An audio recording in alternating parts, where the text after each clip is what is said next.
Kamikhalia Livestock Enterprises Advancement Society Klapalong ya kajinyalang kabakerpang menek kanyo tering na opera ajar apwe na kabenta gitu kinong Sniang kabalapalong Hastil Convention Center Shillong.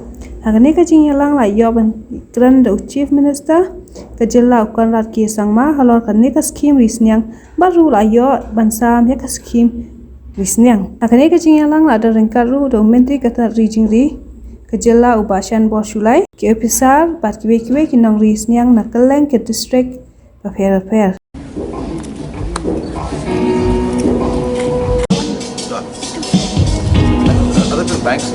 A group of farmers came to me and they complained to me that the banks are not giving them agriculture loan, and they requested me to speak to the bank manager. So I spoke to the bank manager. I was rough also with him. I was very young at that time and was very aggressive and said that you are not doing the right thing and I have to complain about this. And after a lot of work and persuasion, about 100 farmers, they received the loan amount. So the farmers then called me for a Thanksgiving program in that village. And they also called the bank manager in that program. So while giving the Thanksgiving speech, the main person out there who was responsible for coordinating with me said, "Thank you, sir. Because of your intervention, we have finally received the loan, the agriculture loan from the banks. At least for this Christmas, we'll be able to buy clothes and shoes for our children."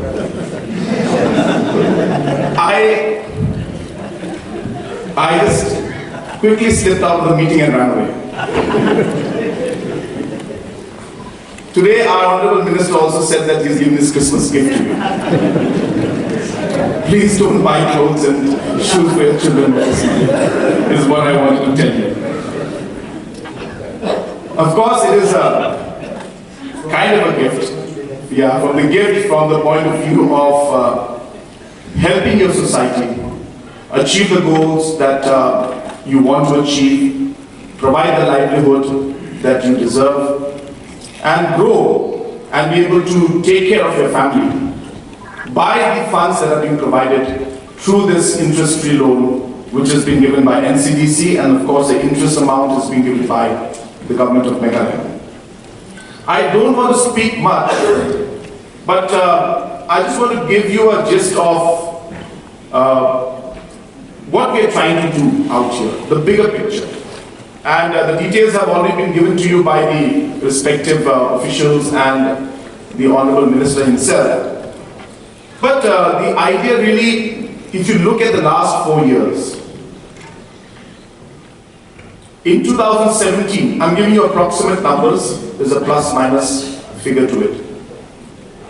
Approximately, government used to spend about 9,500 crores to 10,000 crores every year.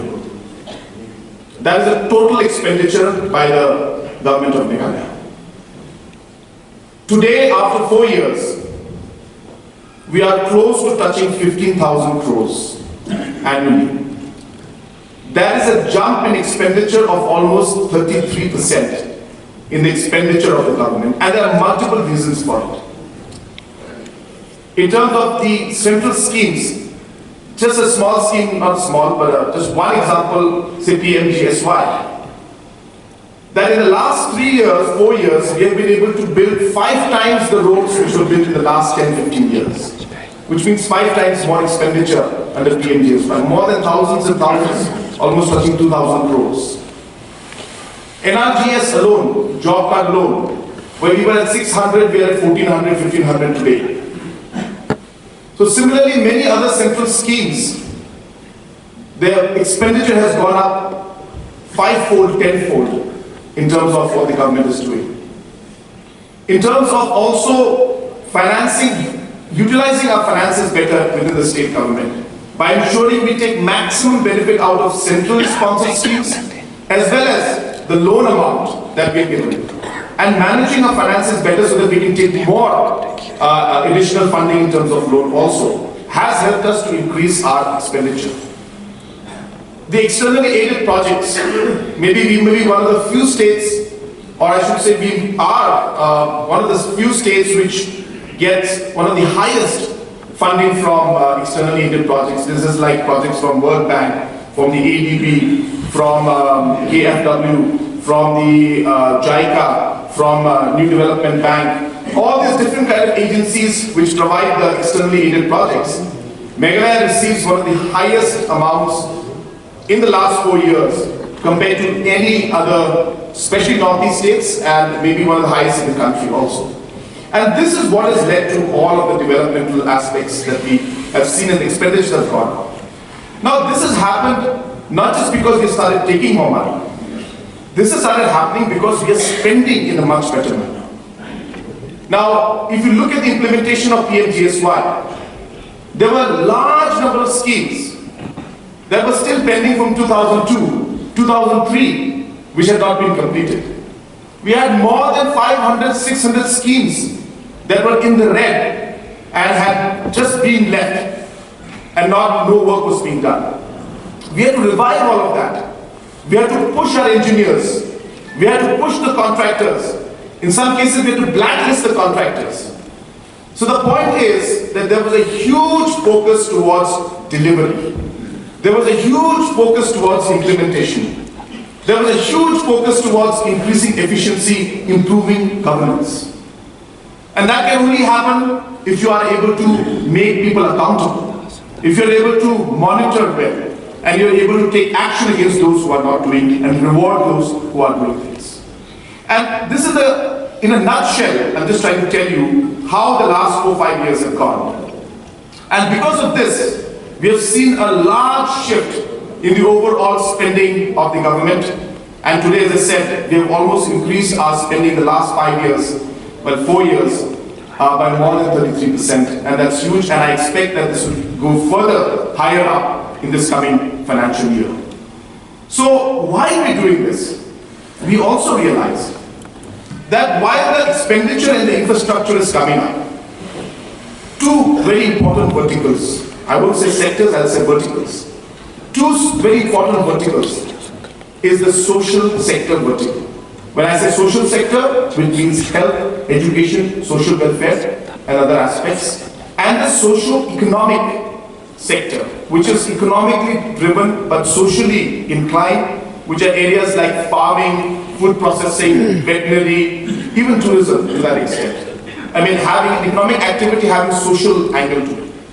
These two verticals needed to be pushed to be able to take advantage of the overall spending of the government that's happening, to be able to trickle down to the farmers at the bottom, I mean to the public and the poorest of the poor at the grassroots level. Till we are not able to connect these two dots, there will be some gap in the actual outcome that we expect, which is to make a difference in the people's lives and bring up the livelihood level. So we may have good roads, but if our farmers are not able to take advantage of it, then half the purpose is defeated. So we may have good buildings, but in those good buildings, if you're not having the training programs to train our farmers, all the other activities, then again, we are not achieving the goals and utilizing the investments that we have.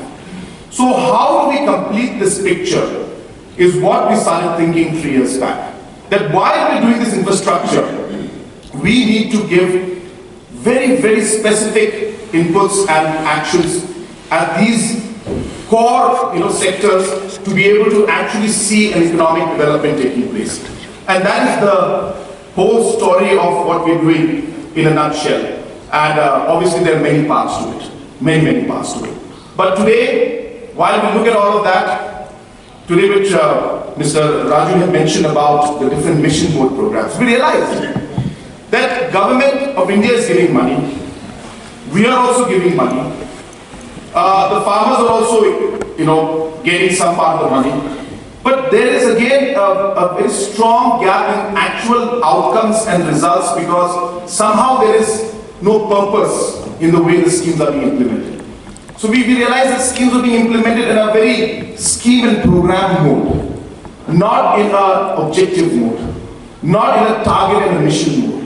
And therefore they require us to change the system in which we are actually implementing by going through scheme mode into mission mode.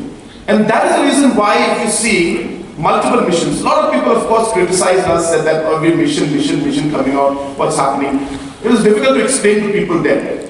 But today, as we look back, we realize that there are outcomes that are coming out. Yes, there were challenges. We had COVID, we had all of these things. We could not do things the way we wanted to. But you look at every scheme today, or every mission today. If you look at the Lakarong mission, we just recently had a wonderful program where we were able to, sorry I don't have the documents with me so I'm not remembering the numbers, there are too many numbers to remember. So yeah, so we had 1,000 farmers when we had started it off, and today we have, still going by the way. So we have more than 7,000 farmers today who are involved in the Lakarong mission. We had a production of 2,577 when we started off. Today we have touched 9,000 metric tons of production in Lakarong. We have an additional 1,100 hectares of land that is under cultivation. And today, if you look at the entire market, at one point it used to be just about 5.5 crores to about 7 crores was what we used to earn, or we means the farmers used to earn through Lakarong. But after this mission is taken up, today the earnings have gone up to 35 crores, and now we have decided to pick it up and add new paradigm shift and or new angle to it, and we are now actually going to start processing the Lakarong and not sell it raw anymore. So for that we have put up 15 processing units at a cost of almost 3 crores. Will be set up in the Shaphang area and adjoining areas in East and West Jylla hills where the Lakarong grows. And this will be run by the farmers themselves. And once we do that, we'll be able to take the value of the product from what it is today at about 220 per kg to about 600 with the powder when it comes up. We'll be able to take it up to 400 to 600 rupees depending on the market and quality. We'll be able to push it, that means doubling. That means we'll be able to go from 35 crores to 70 crores. And then we are also, and we've decided that two centers, projects, labs, whatever we call them, to extract curcumin from the Lakarong is going to be set up. Now that is a cost of almost about 10 crores each. And the only center is in Bangalore. But we'll be having 2 of those in Meghalaya very soon. Very soon means, of course, I'm not saying tomorrow, but very soon the process is started. And once that happens, curcumin sells at almost 6,000 rupees per liter, right? Or per kilo means liter. So per liter, per kilo, whatever you call it, whichever unit you want to say, it's the same thing. It'll sell at 6,000 rupees once we get the curcumin out. So what we're trying to tell you, or what I'm trying to tell you today, is exactly what Mr. Raju has been mentioning. That we need to look at not a scaling up of production. We need to see value addition as the way to move forward, and additional activities for the farmers through which they can increase their income. So a lot of people say we'll double the income means we'll double the production. That's one part. But is there a way to actually add value, increase the activities, have byproducts, and have different activities on those byproducts? That is really how one has to look at to achieve the goals in a much faster way. So similarly, like the mushroom mission is doing excellent. So many farmers are today there. I don't have the numbers of mushroom mission with me right now, but we will be coming out with that very soon, maybe in about a month or 2. We'll be having a very good program for the mission, mushroom mission also, to showcase the kind of work that's happening, the way we're doing it today.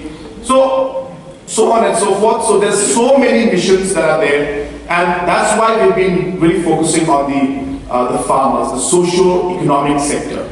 A lot of things like this will happen in tourism. Now, for example, we will be implementing externally aided projects worth 1,000 crores in the next 1 year only for tourism. And when we do that, it's not going to be government that's going to just say, put up this, no. Why do we put that up? How do we involve the community into the entire process of running it and partnering with the government and actually having ownership and creating livelihoods? That is a model that we are coming out for tourism also. It's in a very advanced stage. I will take another occasion, another time to talk about it. And therefore, this program today also is part of that. Our Honorable Minister gave you a very good number, a very good information, that 18,000 metric tons of pork is consumed every year. Now, 18,000, out of that, 10,000 metric tons comes from outside. Today, the market rate of pork fluctuates, say I'll just take an average of 300, it could be plus minus per kg. That comes out to a value, and 10,000 of that being imported means our people are spending 300 crores annually to buy pork. Whereas if our production of 8,000, which is total is 18,000, we produce 8 and we import 10, if we can actually increase that, this money will go to our people. And that's really what a simple objective is. So what I'm trying to say is, there is already a market. It's a ready-made market. We just need to be able to allow our people to be able to take advantage of this market. And I'm talking of Meghalaya alone. What if Meghalaya becomes a supplier for the whole of Northeast?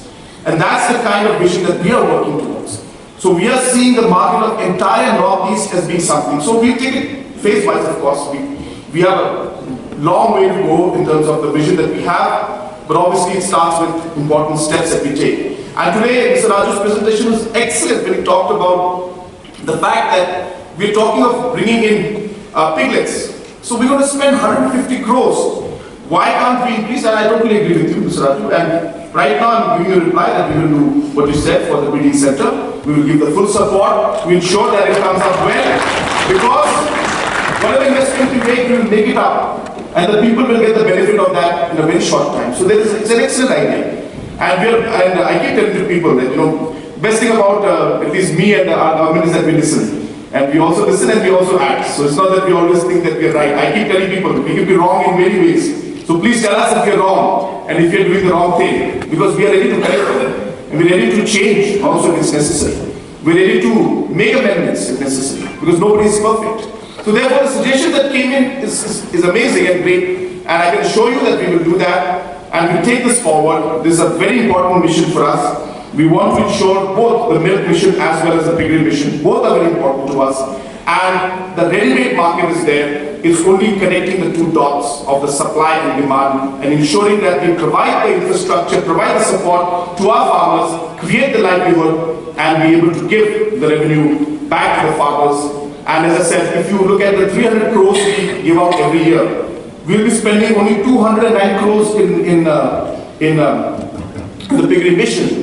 That means in 1 year, the 1 year's value, we make up this 209 crores because we spend 300 crores spending money outside. And if you look at 5 years, if we're able to touch this demand, supply equilibrium, then we'll be able to earn in the next 5 years. Well, it will take more than that time, but in 5 years' time, if we're able to touch a full equilibrium, then we'll actually be able to earn 1,500 crores in 5 years. That's the kind of opportunity, and this money will go straight to the people. There's nothing to do with government or anything like that.